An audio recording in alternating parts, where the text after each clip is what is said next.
और जैसे ही भागवत की कथा आगे बढ़ी वैसे ही कहा जाता है, सुखदेव बाबा कहते हैं राजा परीक्षित, भगवान श्री कृष्ण का प्रथम विवाह संपन्न हुआ तो भगवान श्री कृष्ण के ही नगर में एक सत्राजित नाम का राजा रहता था। राजा के पास श्यामंतक नाम की मणि थी। राजा श्यामंतक नाम की मणि के द्वारा कई टन सोने को गुलवाता था। एक दिन की बात है, राजा को भगवान श्री हरि कृष्ण ने बुलाया, हे राजन, आप इतना बड़ा भारी सोने को मात्रा में रखते हो, कब तक आप उपयोग करोगे? एक दिन के लिए हमें को दे दो, ये मणि को दे दोगे, जो सोना निकलेगा उस सोना को हम दे करके जनता का कल्याण करेंगे। सत्राजित ने मना कर दिया। भगवान ने कहा ठीक है, कोई बात नहीं। सत्राजित का भाई उसी मणि को लेकर के जंगल में चला गया और जैसे ही सत्राजित का भाई उसी मणि को लेकर के जंगल में गया, वैसे ही प्यारे कहा जाता है बाघ के द्वारा आक्रमण करने से सत्राजित का भाई मारा गया। बोलो सच्चिदानंद भगवान की जय। भाई जैसे ही मारा गया, सत्राजित ने द्वारकाधीश भगवान श्री कृष्ण के ऊपर आरोप लगा दिया, इस द्वारकाधीश ने ही मेरे भाई को मारा।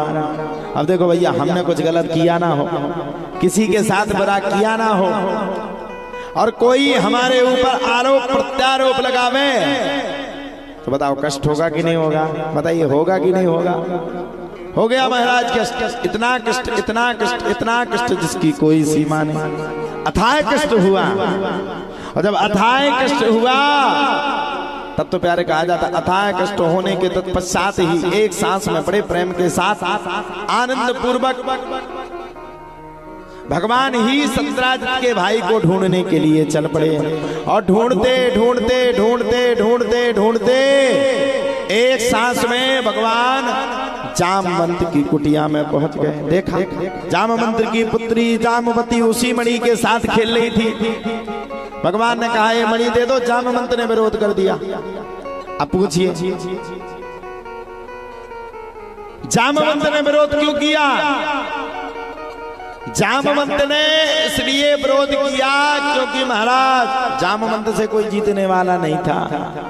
भगवान ने युद्ध के लिए ललकारा, जामवंत की खूब सुटाई मारी। जामवंत समझ गए यही भगवान है। जामवंत ने अपनी पुत्री का विवाह द्वारकाधीश के साथ किया और दहेज में मणि को दे दिया। लेकर के आया भगवान, सत्राजित के हाथ में दे दिया, ले पकड़ अपनी मणि। बहुत मणि मणि मणि मणि मणि चिल्लाता है, ले पकड़। ले लिया मणि को, और जैसे ही भगवान ने मणि को लिया वैसे प्यारे कहा जाता है सत्राजित को अपने आप में बड़ी शर्म महसूस हुई। मैंने इनके ऊपर आरोप लगाया लेकिन इनने किसी को मारा ही नहीं है। सत्राजित ने अपनी पुत्री सत्यभामा का विवाह भी भगवान कृष्ण के साथ कर दिया। अब तक भगवान के 3 विवाह हो गए, 5 और भगवान ने विवाह किए। इस प्रकार से भगवान के 8 विवाह है। अब एक हिसाब से अगर विस्तारित पूरे विवाह सुनाएं तो 16,000 साल तुम्हारी गांव में बीत जाएं। सही है कि नहीं? अब करें क्या? एक भौमासुर नाम का राजा था। राजा की प्रतिज्ञा थी कि 21,000 जब तक पटरानियां नहीं होंगी जब तक ब्याह नहीं करूंगा। 16,100 पटरानियों को कारागृह में बंद किए था। भगवान पहुंच गए, राजा को ललकारा, युद्ध किया तो राजा को मार डाला। सीधे पूरे कारागृहों को खोल दिया, जाओ देवियों अपने अपने घर चली जाओ। 16,000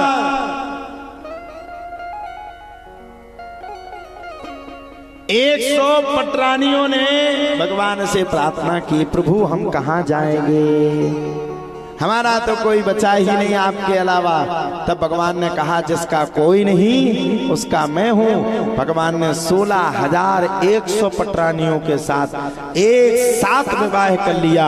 अब तक भगवान के 16,108 विवाह संपन्न हो गए। सच्चिदानंद भगवान की जय। सुखदेव बाबा कहते हैं राजा परीक्षित, भगवान के इतने ब्याह संपन्न होने के बाद धीरे धीरे भगवत कथा आगे बढ़ी, और जब भगवत कथा आगे बढ़ी तब तो राजा युधिष्ठिर ने राजसूय यज्ञ करने की मन में ठानी। भगवान ने विरोध कर दिया, अभी मत करो। बोले क्यों? बोले एक पापी को भी मानना है, इसके बाद युद्ध करेंगे, यज्ञ करेंगे। भगवान भीम मैया और अर्जुन को लेकर के जरासंध की नगरी में पहुंच गए, और जरासंध की नगरिया में पहुंच करके भगवान श्री हरि कृष्ण ने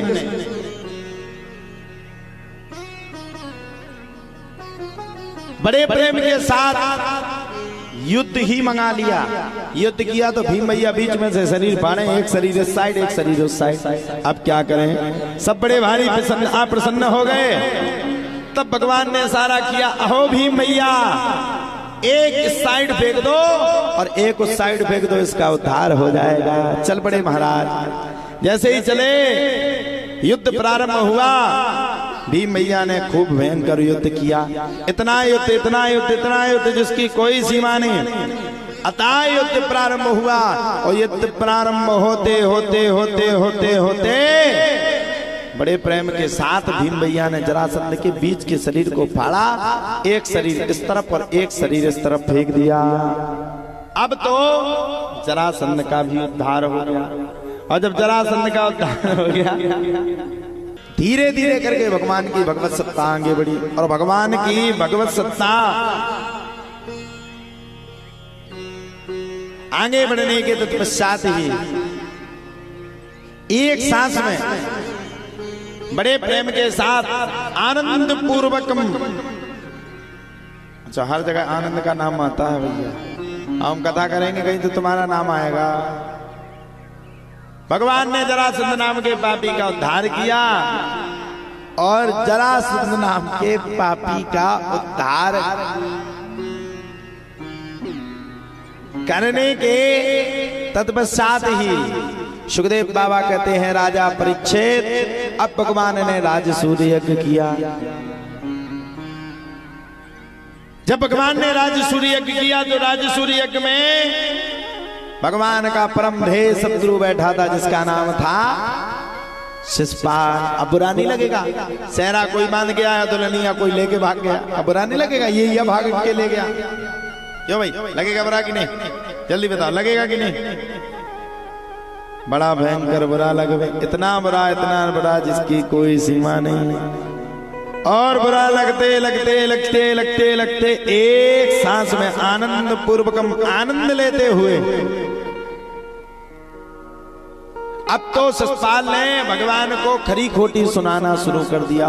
ये पापी है, ये दुष्ट है, ये महान पापी है, ये इतना पाप करता है जिसकी कोई सीमा नहीं, अथाह पाप करता है, ये बड़ा भारी पापी कह डाला। जब भगवान को बड़ा भारी पापी कह डाला, तब तो प्यारे कहा जाता, भगवान को पापी कहने के तत्पश्चात ही एक सांस में, भगवान को पापी कहने के तत्पश्चात ही एक सांस में भगवान ने 99 बार गलतियों को क्षमा किया, और 100वीं बार जैसे ही गलती की, भगवान ने हाथ में चक्र लिया और शिशुपाल के ऊपर प्रहार किया, और शिशुपाल के प्राण पखेरु उड़ गए। सच्चिदानंद भगवान की जय।